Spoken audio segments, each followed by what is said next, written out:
अगर ना बन पा रहा हो जीवन में कोई काम या पाना चाहते हो हर समस्या से आराम, तो बोलते रहिए जय सिया राम, जय जय सिया राम। नमस्कार साथियों, किस्मत की रेखा में एक बार फिर से आपका बहुत बहुत स्वागत करता हूं। किस्मत की रेखा में फिर से लेकर आ गया हूं 5 अगस्त से लेकर 11 अगस्त तक का आपके लिए राशिफल कैसा रहेगा। यानी कि अगर आपकी जन्म राशि चंद्र राशि लियो है, यानी कि सिंह राशि के अगर आप हैं, तो ये वीडियो आपके लिए साथियों। इसमें मैं वैदिक ज्योतिष और टैरो कार्ड्स दोनों को साथ लेकर चलूंगा, ताकि ग्रहों के हिसाब से तो पता चले ही, साथ ही साइकोलॉजिकली आपके कार्ड्स आपके बारे में, टैरो कार्ड्स क्या कहते हैं इस सप्ताह, सब कुछ गहराई से, कोई कमी ना रह जाए, इसलिए दोनों विश्लेषण को साथ लेकर चलता हूं साथियों।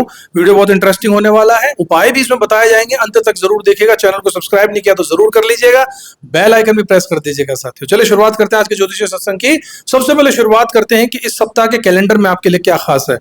सबसे पहले साथियों 5 अगस्त 2025 मंगलवार को श्रवण पुत्रदा एकादशी है। इसके बाद 8 अगस्त 2025 शुक्रवार को वरलक्ष्मी व्रत रहेगा, और इसके बाद बंधन रहेगा 9 अगस्त 2025 शनिवार को, और गायत्री जयंती भी 9 अगस्त 2025 शनिवार को ही पड़ेगी। इसके बाद 9 अगस्त को ही श्रावण पूर्णिमा भी पड़ने वाली है, और कजरी तीज 12 अगस्त को पड़ेगी साथियों। हालांकि सप्ताह के बाद है, लेकिन पूरा ब्यौरा आपको मैंने बता दिया। आप चलिए शुरुआत करते हैं, राशिफल के बारे में बात करते हैं। इस सप्ताह सिंह राशि वालों के मन में गहराई, गंभीरता और आत्म विश्लेषण बढ़ सकता है। कार्ड्स भी इसी तरह इशारा कर रहे हैं कि फैमिली और रिलेशनशिप में ईगो या फिर अथॉरिटी की भावना हावी रह सकती है। विनम्रता बनाए रखना बहुत जरूरी होगा। पुराने पैटर्न जरूर टूटेंगे, और नई शुरुआत का यह वक्त होगा कि परिवार में विवाद या पुराने मुद्दे सामने भी आ सकते हैं। फाइनेंशियल और हेल्थ संबंधी सतर्कता आपको बरतनी चाहिए। आत्मविश्वास आपका जरूर बढ़ेगा, और अपने विचारों को प्रेजेंट करने का मौका भी आपको मिलेगा, मगर दूसरों की सुनना भी जरूरी होगा। धन लंबी योजना में लगने वाला है। पढ़ाई और गोल्स के लिए फोकस रहिएगा। धैर्य, समझदारी और परिपक्वता जरूर आएगी। खर्च सोच समझकर होगा। सफलता के लिए प्रयास और निरंतरता बहुत जरूरी होगी। सोशल नेटवर्किंग, मोटिवेशन और एनर्जी में वृद्धि भी होगी, मगर खर्चे, हेल्थ मैनेजमेंट और रिश्तों में संतुलन, धैर्य और बचत सभी कुछ जरूरी भी होगा। चंद्रमा का गोचर 5 अगस्त 2025 मंगलवार को सुबह 11:22 तक ज्येष्ठ नक्षत्र में रहेगा। अब मैं आपको प्रतिदिन के नक्षत्रों के हिसाब से बताता हुआ चलता हूं कि जब चंद्रमा गोचर बदलेंगे तो क्या रिजल्ट आने वाला है। तो 5 अगस्त को चंद्रमा का ज्येष्ठ नक्षत्र में गोचर होगा, जो कि जिसके स्वामी ग्रह हैं बुध देव, और बुध देव आपके दूसरे और 11वें घर के स्वामी बनते हैं, और इस दिन ये आपके 12वें घर से गोचर कर रहे होंगे। तो ज्येष्ठा नक्षत्र में चंद्रमा जब आएंगे तो सिंह राशि वालों को थोड़ा सा सीरियस बना देंगे। आप हर चीज को गहराई से सोचने लगेंगे और छोटी छोटी बातों पर कंट्रोल करना चाहेंगे। फैमिली में अथॉरिटी की भावना ज्यादा हो सकती है। मेरी ही बात सही है, ये वाला एटीट्यूड आप में आ सकता है कि आप जो कह रहे हैं बस वही सही लगेगा आपको। रिलेशनशिप में ईगो टकरा सकती है, थोड़ी विनम्रता इसके लिए बहुत जरूरी है। पैसा इस समय संभाल के रखना होगा। अनएक्सपेक्टेड खर्चे या फाइनेंशियल स्ट्रेस आपको हो सकता है। हेल्थ में स्ट्रेस और ब्लड प्रेशर जैसी बातें ध्यान देने लायक रहेंगी। पढ़ाई में तो आप इंटेंस हो ही जाओगे, लेकिन थोड़ा रिलैक्स करना भी जरूरी है। चंद्रमा का गोचर 6 अगस्त 2025 बुधवार को दोपहर 1 बजे तक, इसके बाद मूल नक्षत्र में रहने वाला है साथियों, जिसके स्वामी केतु देव है, और केतु देव आपके चौथे घर के स्वामी हैं, और इस दिन ये आपके पहले घर से ही गोचर कर रहे होंगे। मूल नक्षत्र का नाम ही बताता है जड़, और जड़ तक जाकर चीजों को बदलने की ताकत रखने वाला ग्रह है। इस समय सिंह राशि वालों के अंदर पुराने पैटर्न को तोड़कर कुछ नया करने की तड़प जाग उठेगी।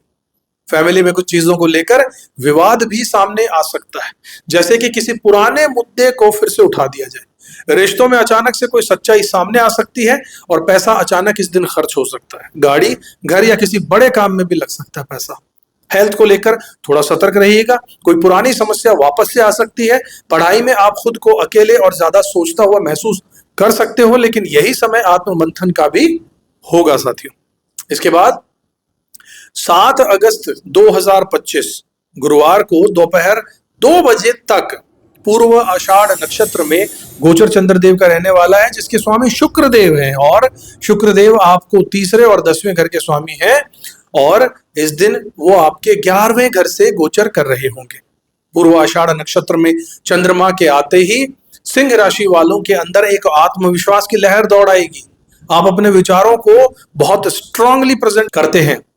फैमिली में आप एक गाइड की तरीके से हो जाते हो, लेकिन थोड़ा रूखापन भी आप में इस वक्त आ सकता है। रिलेशनशिप में आपको ऐसा लगेगा कि आप सही हो, लेकिन दूसरों को सुनने की आपको जरूरत महसूस नहीं होगी।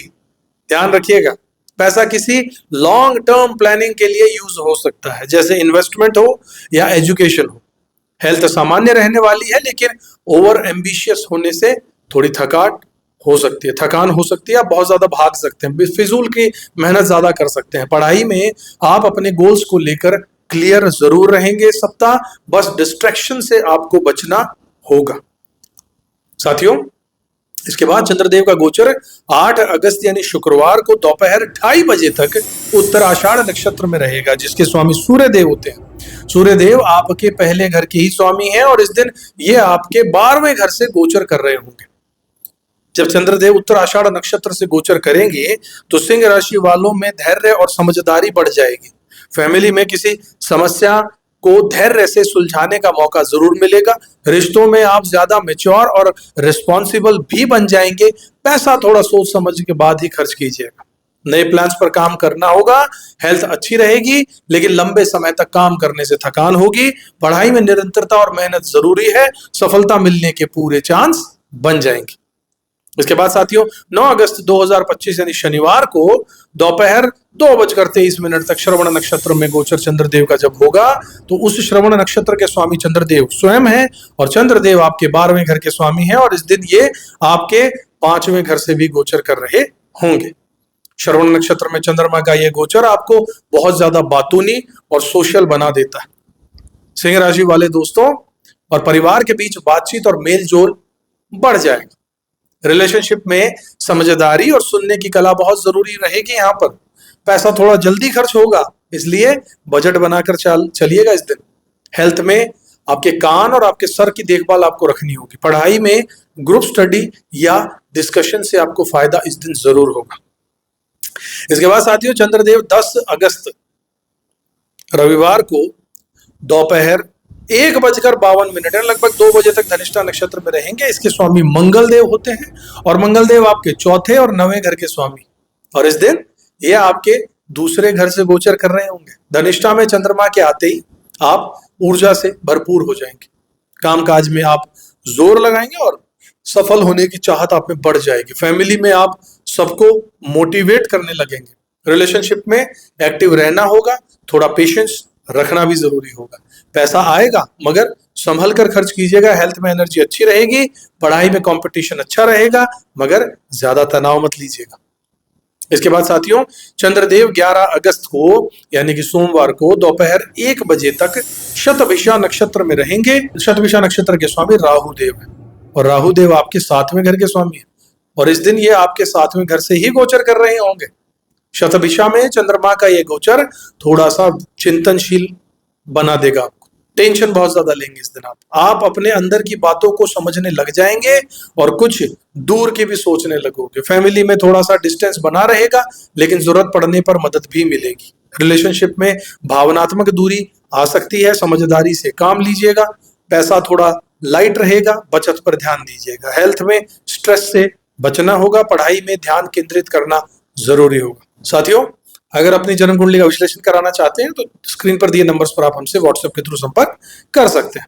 अब बात कर लेते हैं साथियों उपायों के बारे में, जिसका आपको बेसब्री से इंतजार रहता है। तो शांति हेतु प्रतिदिन ध्यान कीजिए, जल अर्पित कीजिए सूर्य देव को, और माँ और बुजुर्गों का सम्मान जरूर कीजिए। डेली उनसे आशीर्वाद लीजिए। ज्येष्ठा नक्षत्र में बुधवार को विष्णु सहस्त्रनाम या विष्णु पूजन कीजिएगा और हरे रंग के कपड़े का उपयोग कीजिएगा।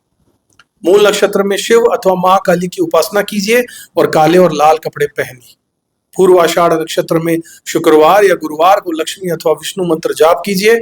सफेद और पीले कपड़े पहनिए। उत्तर आषाढ़ में सूर्य अथवा गणेश जी का पूजन करना बहुत अच्छा रहेगा। पीले कपड़े पहनिए और धैर्य से हर काम को करते जाइएगा।